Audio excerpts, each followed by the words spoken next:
You know, normally I wouldn't show too much because they got an arcade up there. I wouldn't show too much of the places where I stay because they're pretty much boring hotels or campsites.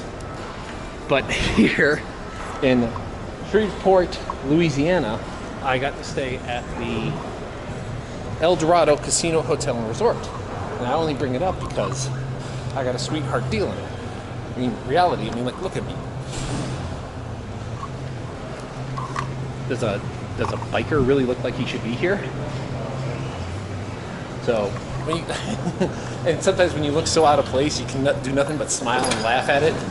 I mean, I would have gone to a fancy restaurant, but $45 for an 8-ounce steak, that's crazy in my world. I don't care how good you think the steak is, it's not that worth that. Right here in the resort. Now, gambling is not legal in the state. How it's legal is that if it's on water, it's technically not, it's not violating state law. So essentially how it works is like this. There's a reservoir under the ground that this is built on, so that they're technically on water. I mean, they're technically on the sea, and my room was really nice. Too nice. Like, I got the deal was too good. And there's a casino next door. I mean, I don't gamble, so that's how that works for me. All right. They got their own nice parking garage right next door. You could even, if you park higher up, and just walk across to your rooms. Good place.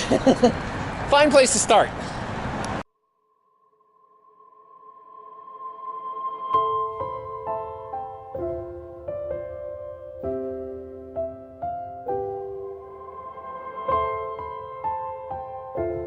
Just leaving Shreveport was a little disappointing because, well, I liked it, and I wish I kind of was going to spend a little more time there. But, you know, off I go. Maybe at some other point in the future I can designate to stay there a couple more days. But I just wanted to go out and kind of explore. It's kind of more what I like to do.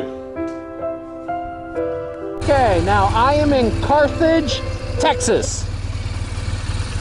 The big thing about Carthage, Texas, I saw something about a Country Music Hall of Fame, which I have no interest in. But this is obviously the central town square. And if they have a decent, like, home diner, I might stop at that.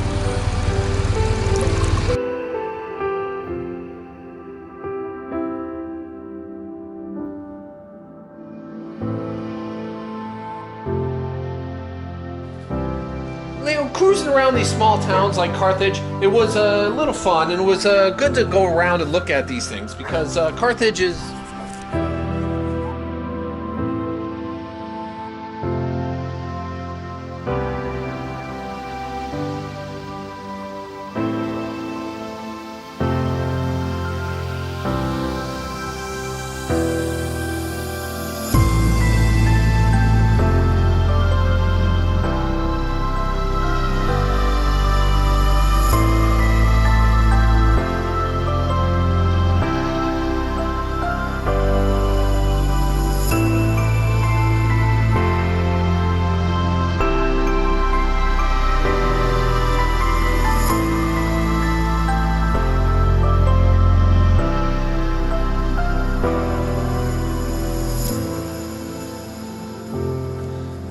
Carthage is a nice place, but you know, there's other history that was in the area, and I was about to come up on some. And here is some of the history there.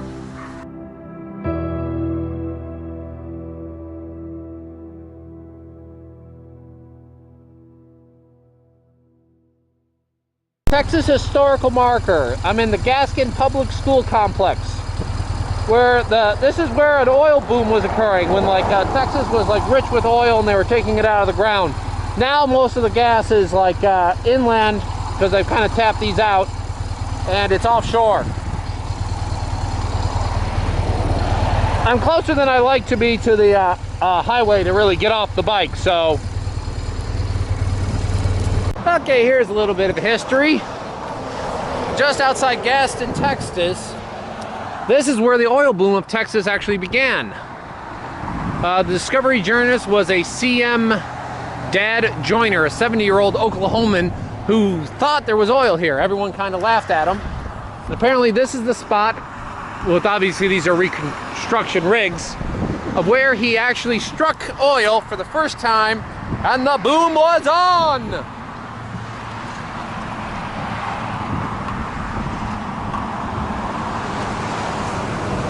Yes. Oh, and appreciating for the role it has been permitted to play in the development of the oil and gas industry. How long till they tear down this stuff for wrecking the environment or some crap like that?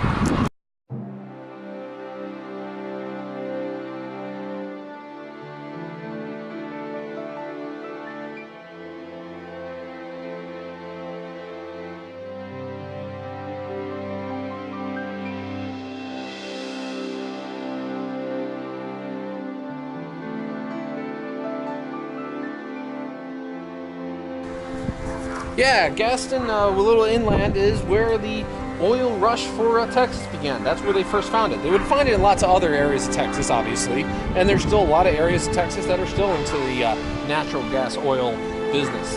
And, you know, hey, if you're curious of where it started, the guy actually found it through, I guess they call it dousing, where they kind of hold the two sticks and the sticks cross. Oh, dig there. I don't understand the principles of it, and I don't understand how it works, but apparently, you know, I don't know. But somehow I think that there's probably more under the ground. That's why it kind of works than other things. But whatever, the dousing as it was. But after the ride itself, it's actually, when you're kind of leaving Louisiana and going into Texas, especially in kind of northern Louisiana, pretty open plains. I mean, you can kind of do a lot of like ranch house viewing and other things as you kind of just enjoy where people live, like huge ranches that I'm sure a lot of people would love to live on some of these huge areas which are just completely like open, and it's funny seeing the bus stops, because there are areas where obviously this bus has to drive easily an hour to pick these kids up and take them to wherever their school is. It's easy. Some of these bus drivers must be driving like 2-3 hours like per trip, but that's just interesting. But I was headed towards Dallas. Dallas, for most people, know obviously the capital of Texas, but it's huge in its sprawl, and that in itself, a lot of people don't dwarf. Just Dallas, they have Fort Worth and all this stuff. I don't even know where Dallas and Fort Worth, like where the dividing line is, because they really just kind of mesh into each other. And Dallas is definitely a metropolis, and I was here to actually see something. So normally I don't like going down into these big cities, but when something's there that you want to check out, you know, you got to check it out.